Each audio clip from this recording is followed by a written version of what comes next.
le poizan hun thatak e hang muno ka hi gas artist dinga e feel daret minute som chara trending heng tia daret minute som pathuma lawon rit khomin tir tu hai elo han thit thim ding sil na i poizan lili ram thar gas artist dinga e feel nang taka hun in tek takar khomni sil la hun in pek line hun masataka kalom lu generose hun masataka dingin self introduction yang nei dingana I na kho inu le pa ming chun ureng ing za min ti kha hun masataka hil dingin hun yang pek che ni rose kaming chu lili ram thar keivam ania ke saidan khu ain thoka saidan khu a gane kai ni hi unaw pathum kan nia kan rengin mei ke hi au patak kan nia chun kanu le pa ming chu kanu ming chu merizon ania kapa ming chu vam chung dor ani ole lam la hang fe pai te la sak hi ilo tan kum 2017 kum top ting 31st night vel khan ka sak chan 2018 anganal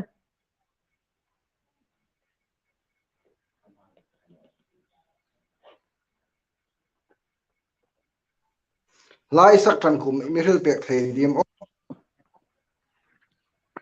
ka sak chan kum itima ila sak tan kum inkat kum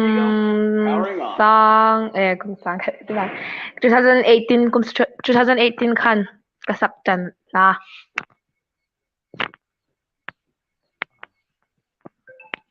ale lam uma tu hin hun masataka la ilowin but sai ne chun kein ka request te kha corona virus la yung sak mo corona virus la yung sak khai mi sak pe khu lom leng ati hun masataka ding ni rosa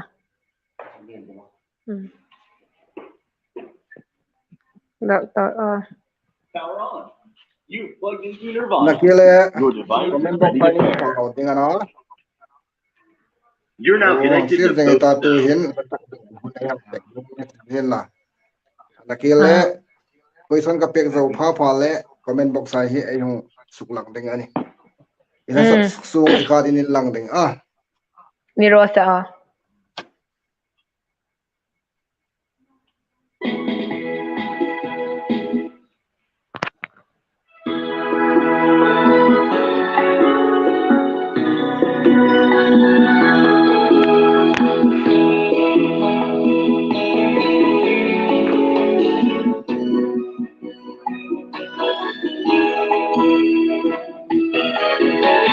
lockdown curfew ning telin hayang tar ol om nge amin an shileng chi khovel sukrinum tu suk setu chamle pasita in thun tu chang khat otang ati shileng hin COVID-19 coronavirus India ramat samtano ibulin channa ramma kinokro itilung lom kimati lockdown curfew ning telin hayang tar ol om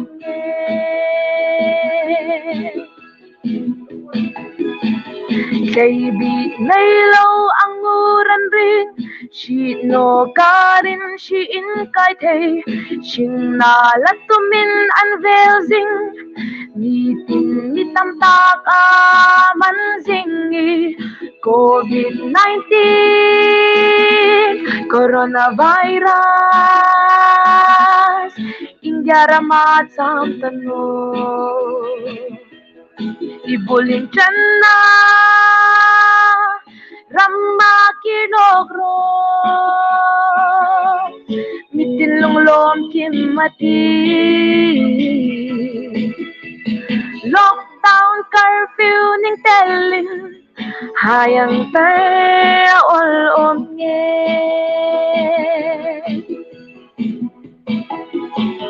Jing tok nay lâu nan rong chi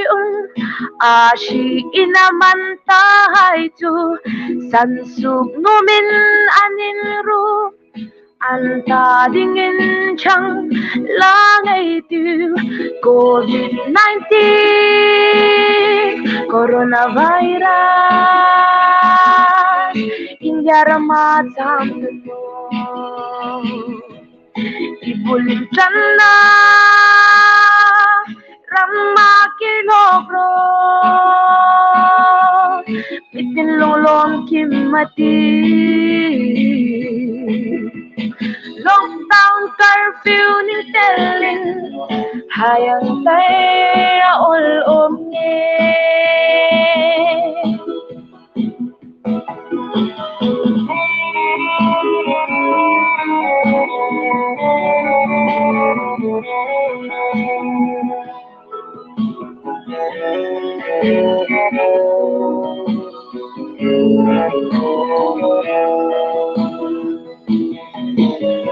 Kovel in her dance suk dang tu Zalen nau sukin amisi Rul cha unaw kon karnayin Pangedon nep noi til asutlu COVID-19 coronavirus India rama cham tu ibulit chana rama kilogro itin lulom kimati lockdown curfew ning telling hayang tay ol om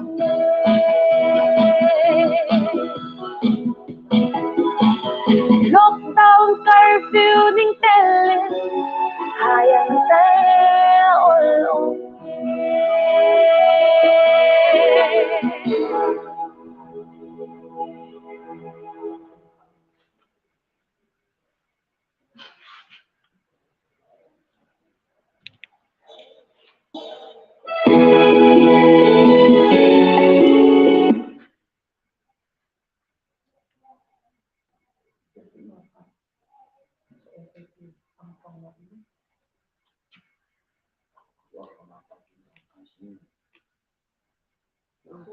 Kalome.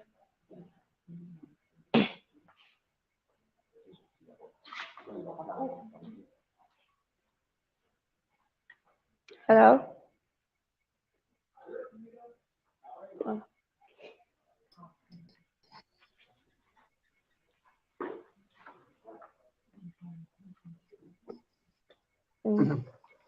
là thiên đồ lai hàng ngày sạc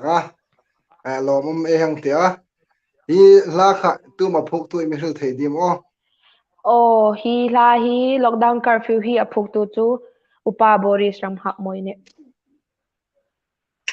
try à lò mâm talo thiên đồ COVID-19 lai hàng ngày sạc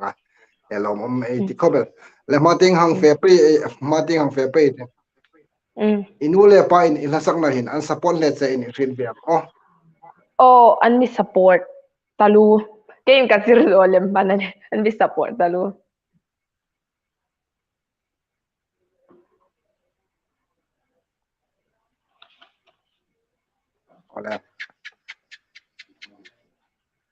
la sak na hin nang ma ting pang im har sat na inei be har sat na inei hai chu imirul pek thei dim Hasak na ting pang hin chu harsana ka nei in kalashi no.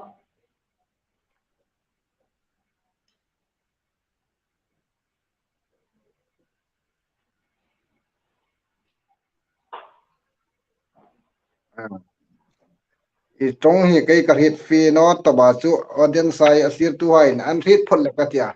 i ka lo hit no khomena poi ka ti no re re ka poi no i kan don te kha hung hil pe la ka lo hit no khom asir tu hai an hit phol an le i anunga next question hang fe no kai te marhai yang tibi kai ta la ting panga hinega ai ma son thai dan ding imhil pek thai ding la ting panga hine Hine ngai ma son thei dam ding ha ting pangai ma son thei dan ding ala sakha hi indem tu na in la ami pui ha in dem tu support in la mos in kha cha in la ala sak thilei sak pau pau hi hinga athim no talutia in dem tu ni lawin enjoy sang thi min la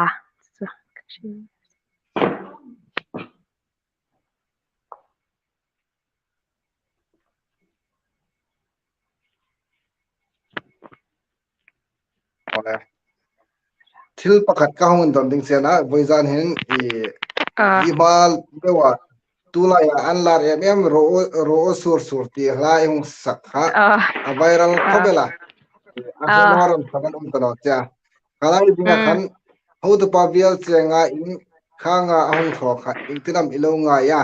ingtina ding kai ka ngai da na masan hong sil ka de khanga ahung tho lai khan ahung viral a sak tu khom mi rilar ihung ni neng rida nang te ingtinam ilo ngai dan re re imang sul pe chan lo mhleng ati kalom mitam tak khale khan mitam tak mi shi no hai kan mi shi na baran hanga kalai kan kalom achunga khan lom thu kong shin ro se acha lom ta lo kha kha la hi a viral na ding chun nga thai ti ai kom hi fi ma man ni e meeting ho to pa bial chenga chu para pim tho thim tak ani bok la ama nang tho kha soi sel lowin khang ahung in lar tok na ani lep ka yang sida lom ei ti khobela ni ma ting pe khom ni sil la ro sur tu lai season a ding chung edit not to ban ra sur kha chu ami ro ga chu kha ihung sak kha chu thang lai a ihung sak ngai ani a ka mi pui khom ni ai lawang hrit chi ma nang ma ting pang khom e khom buina har sat na a na ti kha ching taken tu kha yang hrita lom eng ti khobela a hun pe hin lai via covid 19 lai sakai khom kha moi em ka in lab na thim da yung sakna nin kang hrira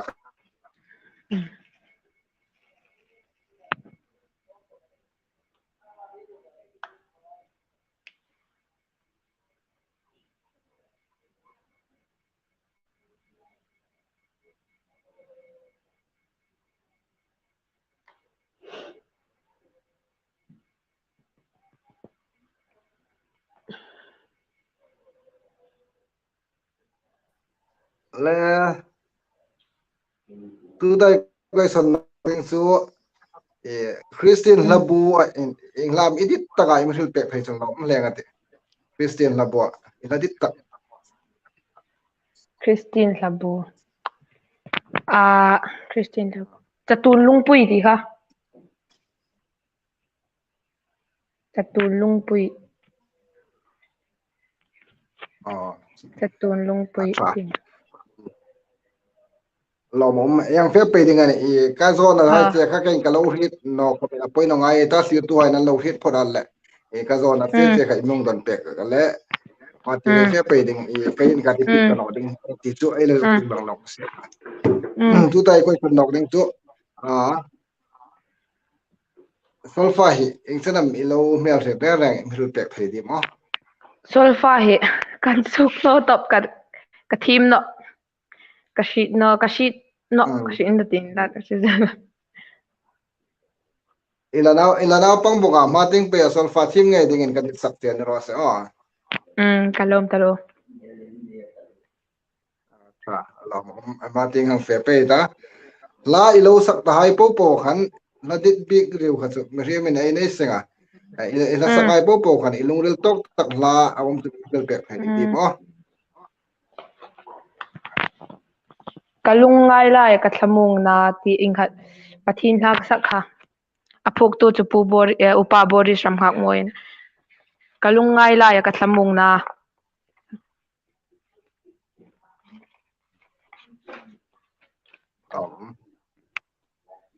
next question ayang fe nok ning so mating im project in ei tam o la recording ning tam tu ta ngir mun chena mating pe ading project nei sa dam lo nei tam pani kanai pani ya ai tiang deuh khan an no la tu tai question nok ding hi la hi official takin YouTube exam ilo upload tare reng mi pek thei di mo pali pali a try chu hai po po tu nang le nang in finance sam an no le sponsor tu chen sponsor tu vongan lani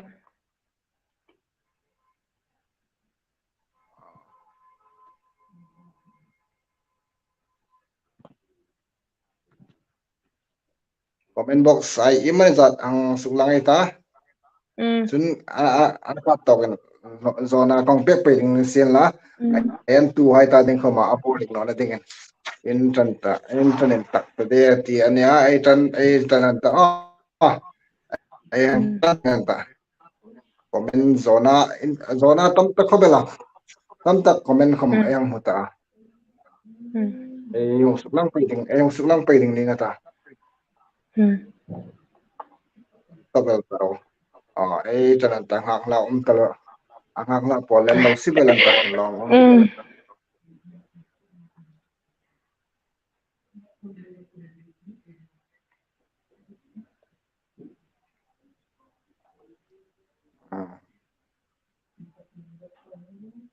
in commentary nen no mo tan taro in commentary nen no de len ai hun tan nen no de wan ti kha ai lo hang rating na sila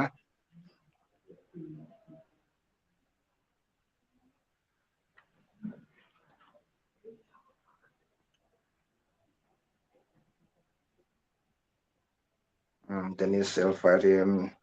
seno talo tidam nervous no ro lili kan sung tak vet te tina nervous lowe team de wa nang don tinga equation hai email zat equation box inbox hai eng suk lang dinga na tu do zona kha eng sim pe dinga ne kanau te tek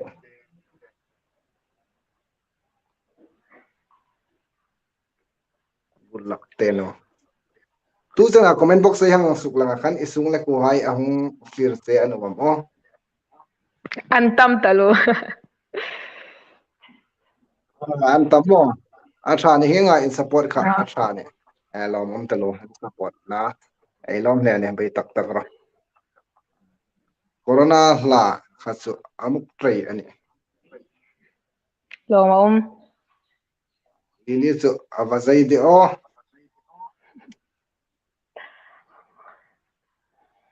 my idol all the best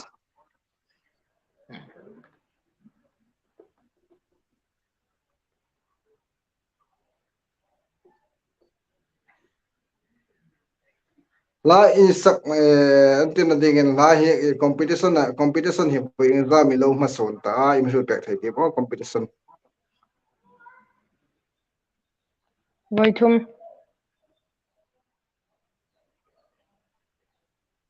voithum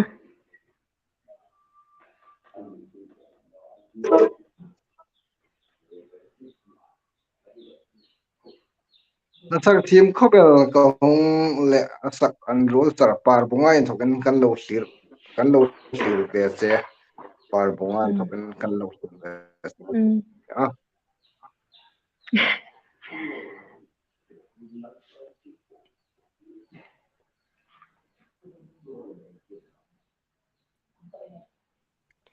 ro sur kha an lar na ani boka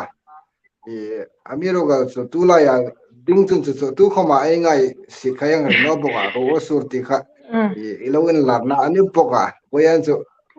asuk na kele sak pengen lai win but sai thai chu lom hleng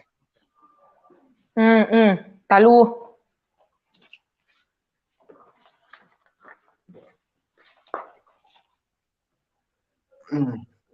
aro su atam khobela ai tu chana yang muna comment all friends and happy and excited who don't stop plus melody voice tonga nong pei to ne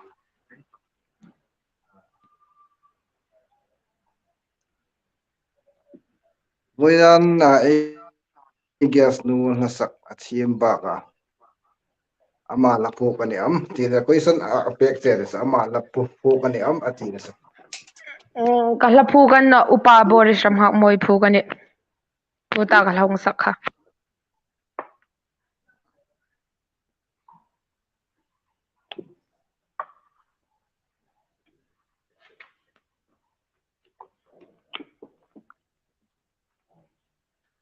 sangwal payroll khaman tam kho bela ne boidan so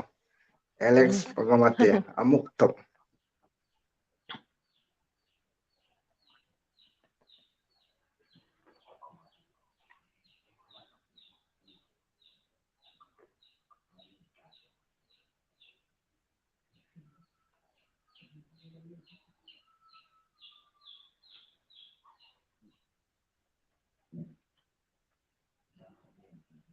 Rasulullah sakre request tam boka na kela in sak pe bingan o request tam boka ei yes artist ni na kela ro sur ti kha sak pe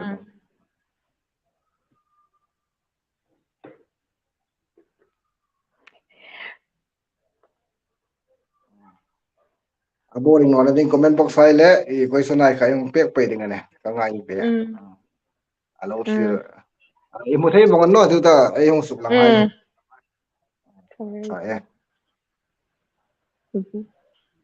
I so proud of you ti na sa Lily ingam Italian zong misul thei ding Lily Italian zong misul thei ding ti ni sa lasak katalan so lasak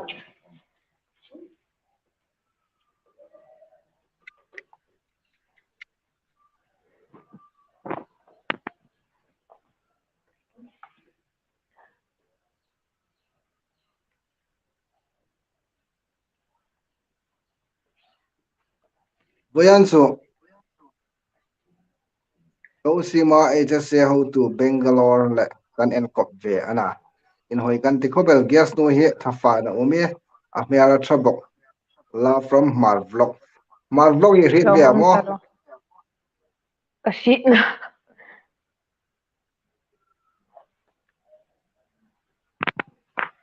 no ei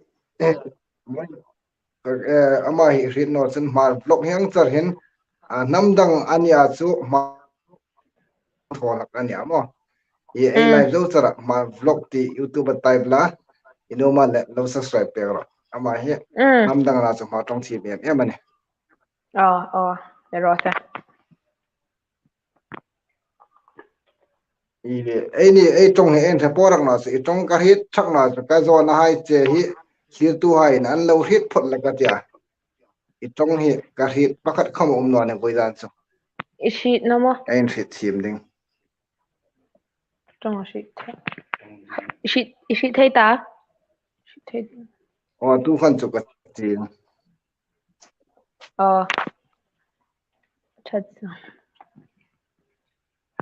san chu I rolai I trong ai gam ka repeat no ding ka hin na tha asiam itlu gam ka hit ishi ta khan tuan chu ka hit ting da tu khan so we are proud to be your friend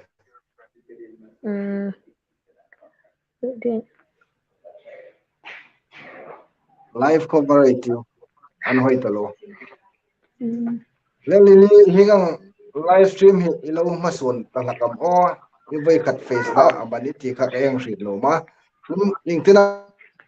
hoi no ti kha ayang rit lum boka milazuk shil thapek thai ding kashi question kha question repeat no kai tia hingang live stream hi bai exam ilo masun be ta ibai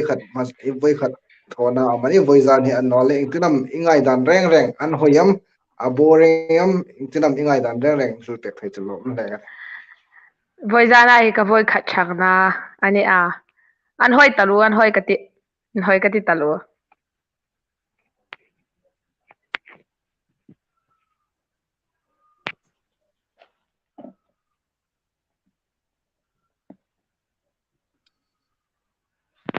hoi kati talu ala lom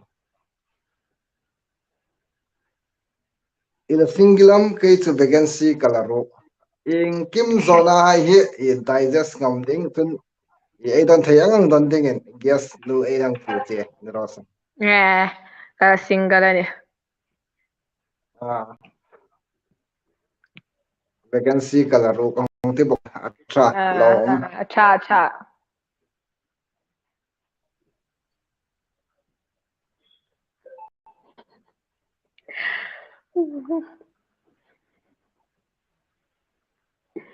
le tu da ai koi son nok dang chu war la sak sim la ya mo love song from this la gospel song artist ai kam nai sil la la sak lai po po ingai sang tak pakhat imyang thal pe thai di mo pasal nu mai ma panin ma nu mai kha chaw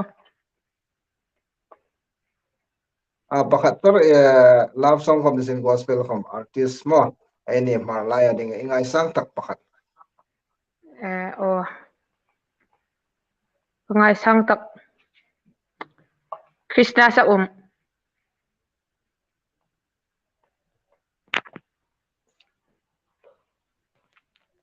ngai sang ani pakhat chaw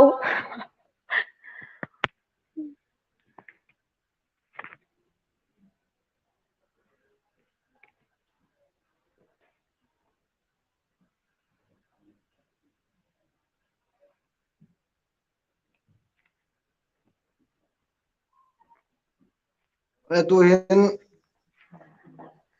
ro sur ti la kha request tam bok le ro sur ti la kha ngai sa ding in hun ai guest artist yang kiel ni ro sa rin taga sak ding mo wala Power on. You plugged into Nirvana. Your device is ready to pair. You're now connected to both zones.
Angel corona shipuinekin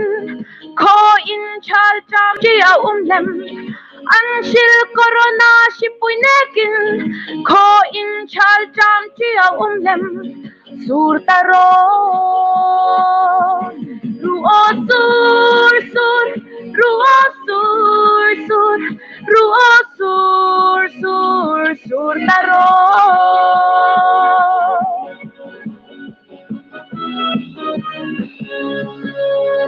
lâu nay tu hai pe dong lâu san lạc lâu ding an in lao lâu nay tu hai pe dong lâu san lạc lâu ding an in lao sur taro ruo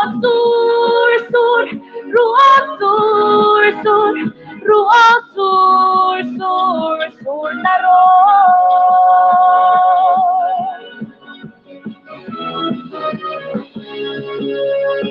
lâu san tu hai pe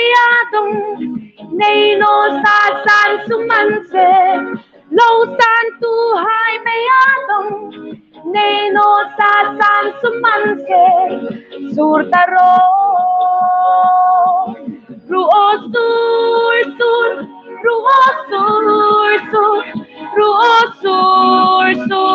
sur taro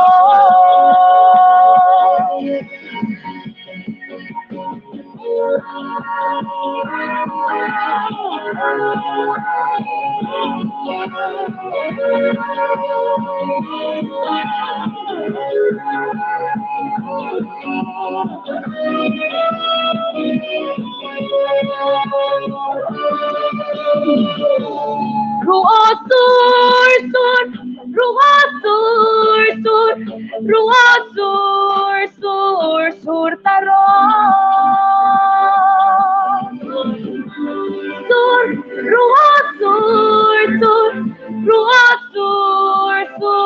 sur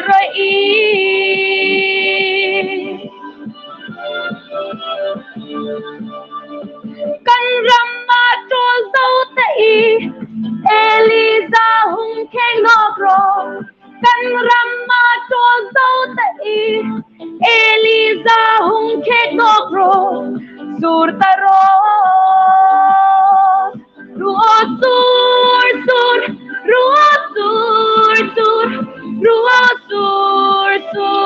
sur taro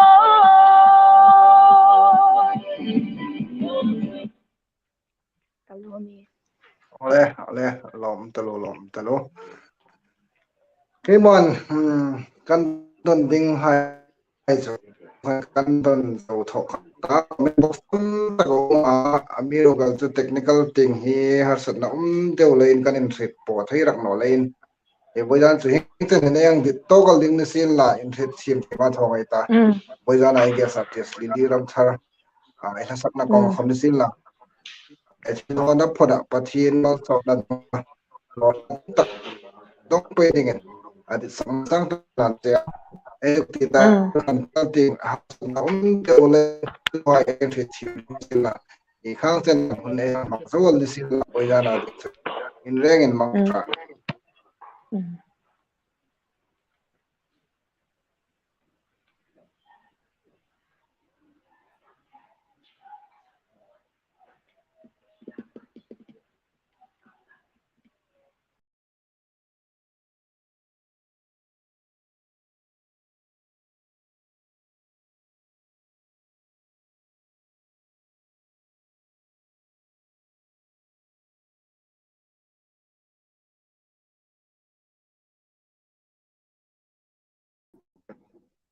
Siamo